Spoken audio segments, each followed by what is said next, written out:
You're live from New Delhi, you're watching DD India Live, India's voice to the world. I'm Lipakshi Khurana, coming up in the next 30 minutes. Tech shares tumble across the US and Europe as China's low-cost DeepSeek sparks worries about the AI race. Trump says the app is a wake-up call for the US industry. Trump calls on a U.S. Congress to boost funding for border security as military reinforces barrier with Mexico. Mexico readies giant tent shelters for the possible influx. India's Prime Minister Narendra Modi will inaugurate the Make in Odisha Conclave 2025 in Bhubaneswar, aims to position the eastern state as the leading investment destination and industrial hub in India. Prime Minister Narendra Modi will inaugurate the 38th National Games in Dehradun with a focus on sustainability. The theme for the National Games this year is Green Games.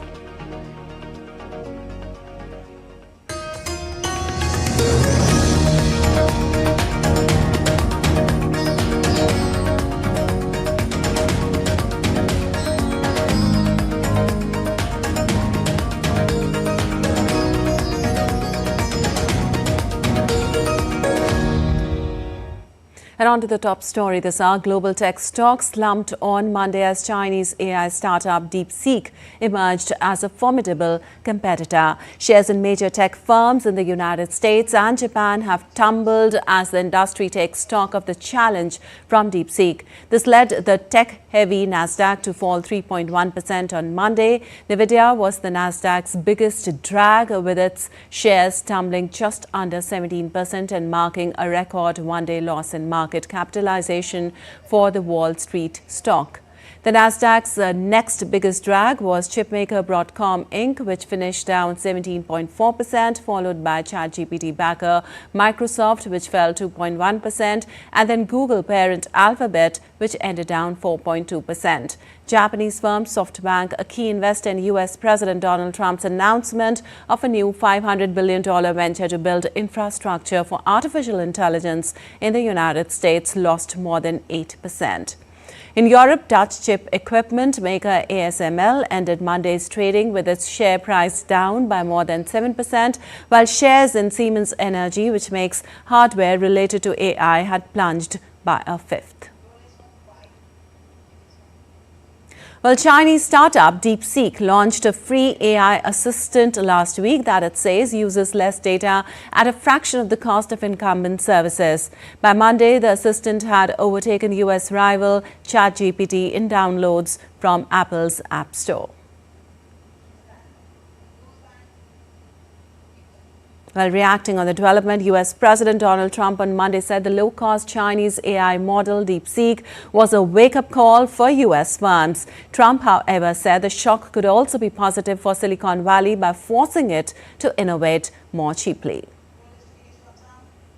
The release of DeepSeek AI from a Chinese company should be a wake-up call for our industries that we need to be laser-focused on competing to win, because we have the greatest scientists in the world. So I would say that's a positive. That could be very much a positive development. So instead of spending billions and billions, you'll spend less and you'll come up with hopefully the same solution.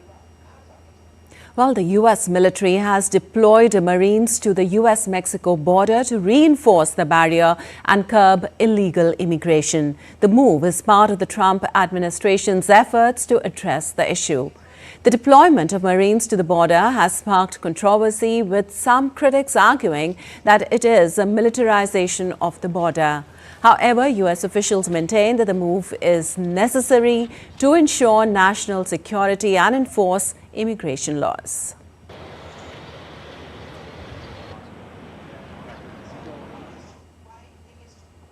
While Mexican authorities are preparing for potential deportations by setting up temporary shelters in Ciudad Juárez, these shelters will have the capacity to house thousands of people and should be ready in a matter of days.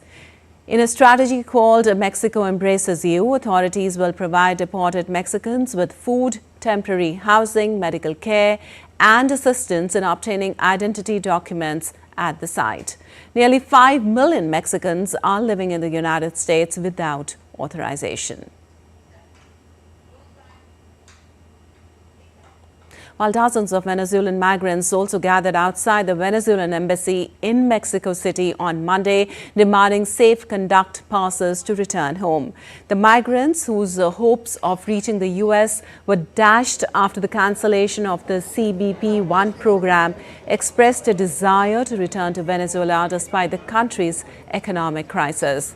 The program had allowed migrants to schedule appointments to request asylum at U.S. border crossings. Without proper documentation such as passports, the migrants are stranded in Mexico. The migrants are calling on the Mexican government to support their return to Venezuela. And U.S. President Donald Trump forged ahead with military deportation flights on Monday, sending another plane load of migrants to Guatemala a day after coming to the brink of a trade war with Colombia after it refused to let C-17 aircraft land. The aircraft landed in Guatemala on Monday afternoon after a flight from Texas had 64 people on board. The flight is the third to have successfully landed in Guatemala since the start of the military deportation flights last week. To date, Guatemala appears to be the only country to have received military flights with migrants. The use of U.S. military aircraft to carry out deportation flights is part of the Pentagon's response to Trump's national emergency declaration on immigration last week.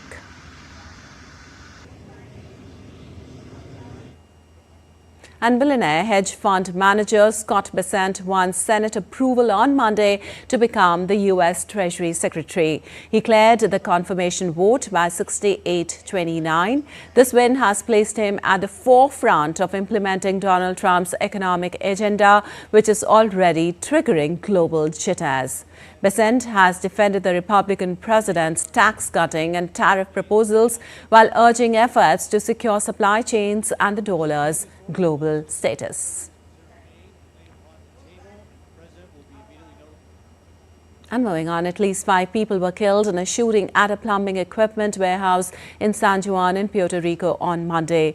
The incident occurred during a meeting at the warehouse. The local report said that the victims comprised 2 women and 3 men, one of whom was the gunman and reportedly died by suicide. The police were seen removing bodies from the scene of the shooting as the victims' relatives mourned nearby.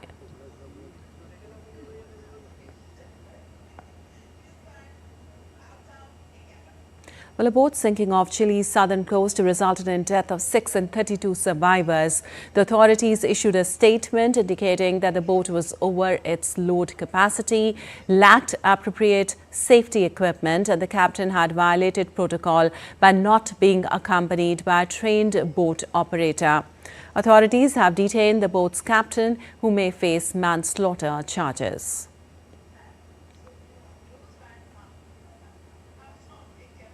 Well, the 5th Joint Project Monitoring Committee meeting between India and Nepal was held in Nepal's Kathmandu on Monday. Both sides reviewed progress, acknowledged successful project completions and agreed to expedite remaining projects. Since October 2023, India has handed over 61 projects, including schools, health centers and cultural heritage sites worth NPR 508.57 crore, positively impacting Nepal's socio-economic development. India committed to $50 million in grant assistance for Nepal's post-earthquake reconstruction in 2015. The funds were allocated to housing, education, health and cultural heritage sectors.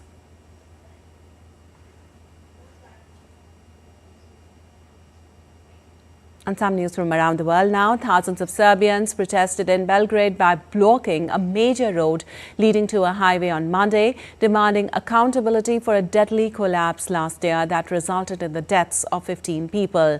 Demonstrators claim corruption, nepotism and poor construction caused the deadly train station collapse and demanded swift legal action against those responsible, while the government denies any blame for the deaths.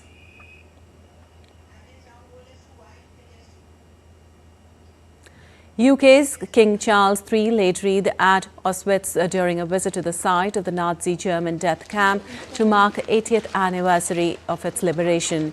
He also attended a ceremony at the site along with German Chancellor Olaf Scholz, Ukrainian President Zelensky, French President Macron, Polish President Andrzej Duda and many other leaders.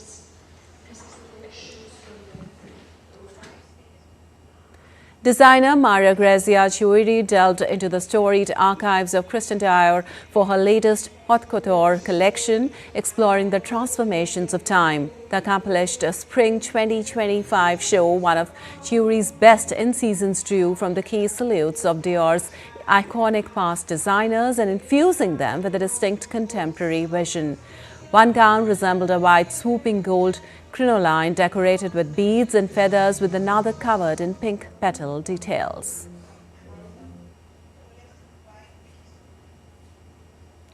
Preparations for Cathay International Chinese New Year Night Parade, scheduled to be held on the first day of Lunar New Year, is in full swing. The highlight of this year's parade is the finale float, designed by the Tourism Board. Themed to celebrate Chinese New Year with endless joy, it is adorned with snake-shaped elements and rings inspired by the traditional Chinese knot.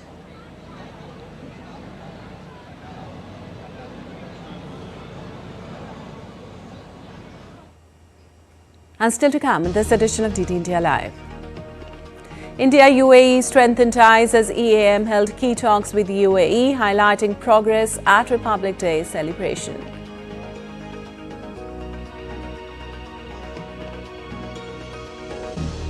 Mahakumbh draws over 140 million devotees ahead of Amrit Snan amid cold wave and fog. And India to take on England in third T20 match in Rajkot on Tuesday.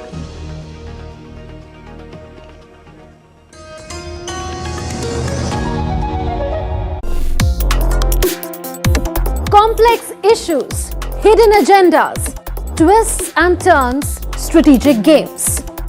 We think all dots are linked. We just need to connect them. Join me every week as I connect the dots to unravel hidden designs in statecraft, mysteries, and decode issues that matter to you. Watch Connecting the Dots with me at these times on DD India.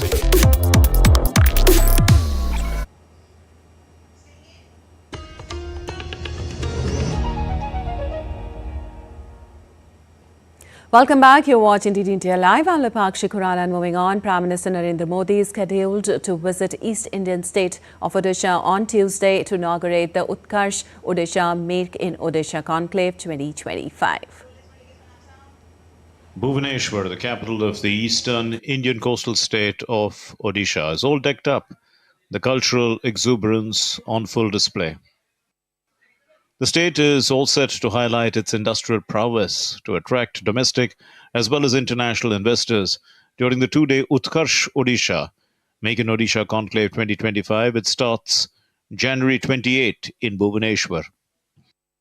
Prime Minister Narendra Modi will inaugurate the flagship economic and business conclave during his visit to Bhubaneswar on Tuesday. The event will primarily focus on three themes of Startup Odisha, Skilled in Odisha, and Women Entrepreneurship. We have more than 8,000 delegates who have already registered for the event. Almost 2,000 of them have already arrived at Bhubaneswar and are very excited about the entire event. More importantly, this time, because we are working very closely with Government of India, Invest India, DPIIT and other central ministries, we have the presence of industrialists from across sectors. We have 16 countries participating for the first time. And this obviously is because of the keen interest being taken by our Honorable Prime Minister in Purvodaya, in Eastern India, his Look East policy. The conclave, a key step in achieving the vision of Samruddh Odisha 2036 and contributing to the national aspiration of Viksit Bharat 2047, will highlight Odisha's immense potential as a key player in India's industrial growth story. So it's Invest in Odisha and future of Odisha. We all are excited. Tata Power is always a partner and a big distribution company with government for electricity. So we all are very excited to be the part of the future of Odisha. The event will focus on 5 key sectors: IT, renewable energy, textiles, chemicals, and food processing. 12 countries, including Australia, Malaysia, Japan, Germany, Poland, and Cuba, have been invited as countries of focus to participate in the conclave. Achievements of 60 micro, small, and medium enterprises entrepreneurs aged under 40 will also be highlighted at the conclave. It will be a highlight at Utkarsh, Odisha. The conclave aims to position Odisha as a global industrial hub while driving inclusive and sustainable growth. Top industry captains are also expected to participate in it. With more than 7,500 delegates, with over 100 foreign delegates and diplomats, and India's Prime Minister Narendra Modi inaugurating it, the event is set to put Odisha on a global economic platform. With camera person Rahul Chopra, Amit Mukherjee for DD India in Bhubaneswar. And India's Prime Minister Narendra Modi spoke with US President Donald Trump on Monday and discussed expanding and deepening cooperation on issues including security in the Indo-Pacific, the situation in West Asia and Ukraine. Both the leaders reiterated their commitment to work together for promoting global peace, prosperity and security. US President Donald Trump emphasized the importance of moving towards a fair bilateral trading relationship as well as the importance of India procuring American-made security equipment. The US is India's largest trading partner and two-way trade surpassed $118 billion in 2023-24, with India posting a surplus of $32 billion. Well, the two leaders also discussed plans for Prime Minister Modi to visit the White House, underscoring the strength of the friendship and strategic ties between the two nations. And India's External Affairs Minister Dr. S. Jaishankar, who is on three-day visit to UAE, held a warm and wide-ranging discussion with Deputy Prime Minister and Foreign Minister Abdullah bin Zayed Al Nahyan. The two leaders discussed the positive trajectory of the comprehensive strategic partnership and its further expansion. They also shared perspectives on the regional and global situation. Earlier, the two leaders attended India's Republic Day celebrations in Abu Dhabi. Addressing the event, Jaishankar spoke about the transformation underway in India and our journey towards developed India. He also highlighted how India-UAE relations have developed so much in the same decade. Jaishankar also appreciated the contribution of the Indian community in UAE towards forging close relationship and shaping the image of India. Today, we have reached a stage where our aspirations are higher and our confidence greater. Prime Minister Narendra Modi has set out a national goal of achieving Viksit Bharat or developed India by 2047. If we have embarked on that quest with strong conviction, it is because in the last decade, in particular, we have witnessed achievements that tell us what is possible. Sustained growth rates, embrace of digital technology, building a modern infrastructure, strengthening human skills, and improving the quality of governance are amongst its notable features.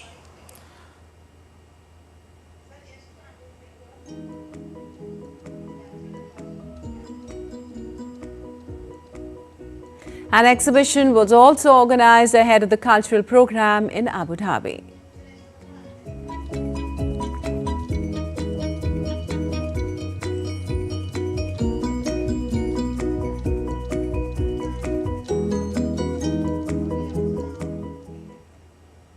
Well, India and Oman are advancing negotiations for a comprehensive economic partnership agreement during Indian Minister Piyush Goyal's visit to Oman. Discussions with Oman's Minister Qais bin Mohammed Al Yusuf focused on strengthening trade and investment ties, exploring new collaboration avenues and making progress on SEPA talks.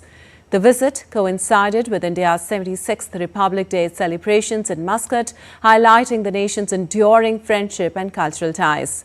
India and Oman aim to finalize a balanced and mutually beneficial SEPA agreement reflecting their shared economic priorities. Bilateral trade between the nations reached $8.94 billion in 2023-24, demonstrating the depth of their economic relationship. And now to all the raiders from the Mahakumbh, the largest gathering of humans on the planet.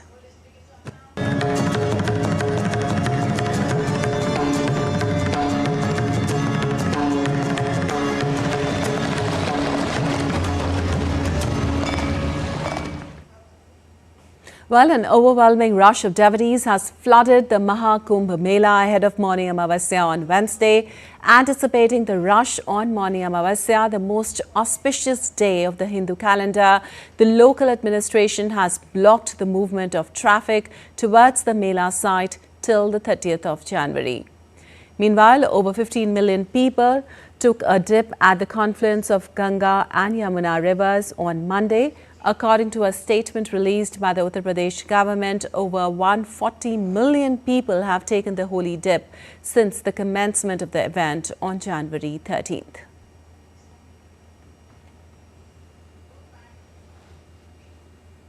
And in sports news, Uttarakhand is set to host the 38th National Games from January 28 to February 14th. With events spread across 11 cities, the Games promise a spectacular showcase of sports and heritage.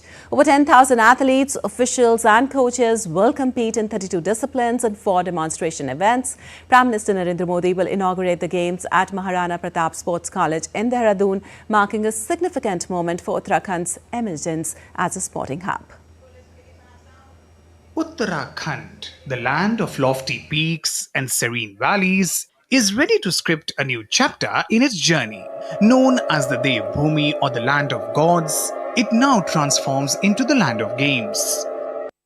The state is all set to host the 38th National Games from January 28 to February 14.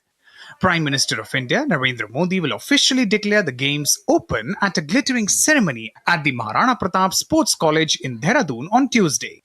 This marks a significant milestone for Uttarakhand, showcasing its emergence as a major sports destination. Like its rivers that flow through valleys, carrying life and energy, the National Games will flow across 11 cities. So National Games, we are looking really forward to, play our maximum, to put maximum effort, because usually it used to happen in 4 years. So I have played in 2015 and I was lucky enough to play in 2022 also. So this is my 3rd National Games. So I'm so happy that I could come here and play for my state. The ground, the infrastructure is also built up very nicely. And the players are getting more and more chances of playing with international players and showcasing their talents also. The Games promise a blend of modern and traditional hues. With 32 disciplines and 4 demonstration sports, Kalari Payattu, Yogasana, Mahakumbh and rafting. More than 10,000 athletes, officials and coaches from states, union territories and institutional teams will compete for glory. As Himalayan peaks stand tall, a symbol of strength and aspiration, Uttarakhand is leaving no stone unturned to make the 35th edition of National Games a grand success. With more than 10,000 athletes and officials and also 11 venues, it's going to be a grand spectacle of sports in Uttarakhand. With camera person Manmohan, Narayan Singh, DD India, Dehradun. And India will hope to take unassailable lead when they take on England in the 3rd T20 match in Rajkot on Tuesday. The hosts have established a commanding 2-0 lead in the 5-match series after convincing wins. They found success with their deep batting lineup and a spin-heavy bowling attack. The hosts have showcased their dominance in both batting and bowling, while England have decided to back their pace battery. They've announced an unchanged side for the 3rd match. England have shown glimpses of brilliance but have struggled to maintain consistency, particularly against the Indian spinners. All right, that's all for this edition of DD India Live. But let us know your thoughts on the news of the day. For those on the go, you can get all the latest news and updates from India and across the world on the DD India mobile app. The app is available on both Android and iOS platforms. Scan the QR code on the screen to download now. Well, we'll be back with more news as it breaks here on DD India. I'm Lipakshi Khurana from all of us here in Delhi. Thanks for watching DD India Live.